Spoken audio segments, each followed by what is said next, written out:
Hey guys, welcome back. I'm Keegan, and today we're talking more SmokeFire. Today we are saying goodbye to the SmokeFire grill here at my house. So kind of a sad day, but kind of a happy day in the sense that move on to some other things. Reason why it took me so long to come to this decision, I know some other people were just instantly like, grease fire, I'm sending this thing back, etc., whatever issue they're having. And I really did want to give this a fair shake. I think a fair shake's longer than a couple of days. Sometimes there's a learning curve. Sometimes there's things that customer support can help with. So I want to give Weber that chance, and I think everyone deserves that chance. I'm in sales myself, and I think anytime something goes wrong, somebody should have the chance to at least fix it before it's sent back. So I want to tell you about the things that I changed on the grill with support, things that did get better, things that didn't get better, and ultimately why I'm sending it back. And some things that they should consider as they move forward in their design of the grill to make things better. So yeah, let's talk about that.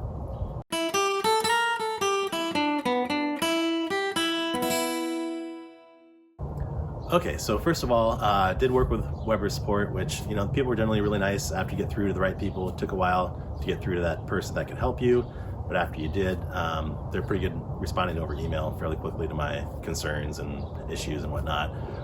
The two things that they basically had me do was change out the computer back here, the little box there that has the temperature controller and everything, which had an updated firmware that was even further updated from what the update was pushed through the app, if you've used it. And then a new auger assembly, which looked exactly the same. I'd show it to you, but it's just, the two pieces were exactly the same to me. I think it was just a safeguard on their part to say, hey, this guy's having problems, we'll send him the auger chute too, and then see how it plays out. So for me, the things that got better were generally just the temperature control did get better, as far as it wasn't reacting erratically, and pellets were getting there in a more timely manner and not overdoing it. Some like the overshoots I had were just dumping pellets like a madman in there, and then just the general control of the grill got better with the computer swap out.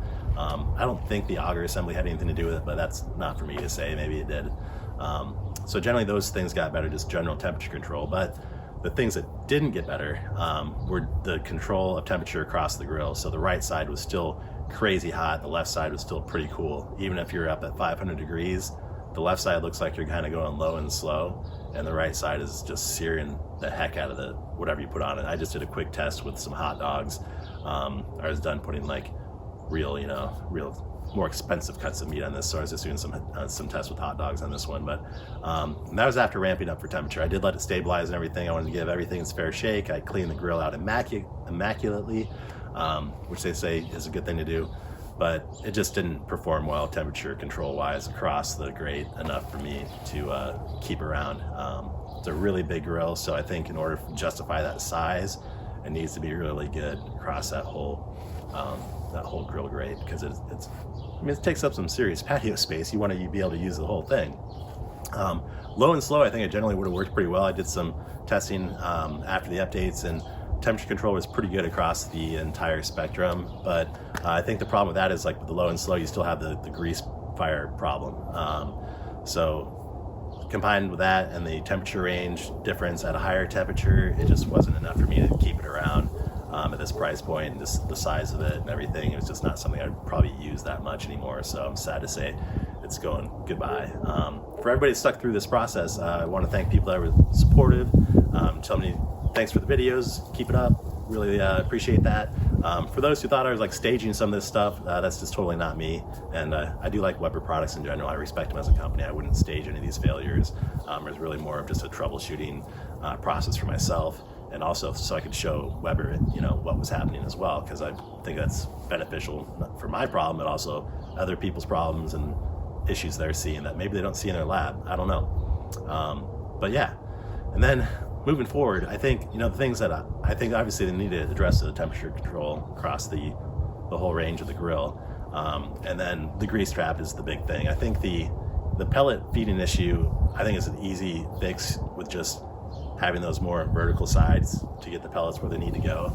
I think they pushed the design spectrum a little too far on that one, close to the limits. And then same with the grease trap. I think they got a little cocky with their design team, and then in order to have the grease drain towards the firebox, it's kind of seems like insanity thinking about it now. Just the fact that the ash and the grease is all going towards the same area and then dropping through those holes seemed like inevitable was probably going to get blocked. And if you keep it clean, maybe you won't have problems.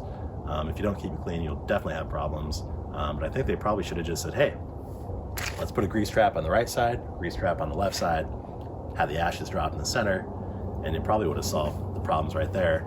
And just put more slope on that grease drain. There's just not probably enough slope across that whole length of the firebox. So, and maybe that's not such an issue in the smaller ones, you know, the EX4s. But when you have this larger grill, it's just not working out. So I'd be curious if the EX4s perform better from a grease management perspective. But those are the kind of main issues. I think, you know, pellets, pellet box, temperature control across the grill grate, because that's just, for me, that's definite killer.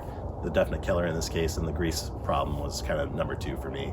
Other than that, things were pretty good. But no, you know, it's a new product, so hopefully they come out with a second revision soon, and we'll check that out. And never know what the future holds. In the future, you know, I'll just continue grilling. So if you want to check out more recipes and grilling videos, love to have you as a subscriber. Definitely do a lot of things on the green egg, do a lot of things on the pit barrel cooker, and also the Weber kettle. Those are probably my 3 primary cookers. So if you're interested in that stuff, we'll see you next time here at Seared and Smoked, where food always tastes better outdoors.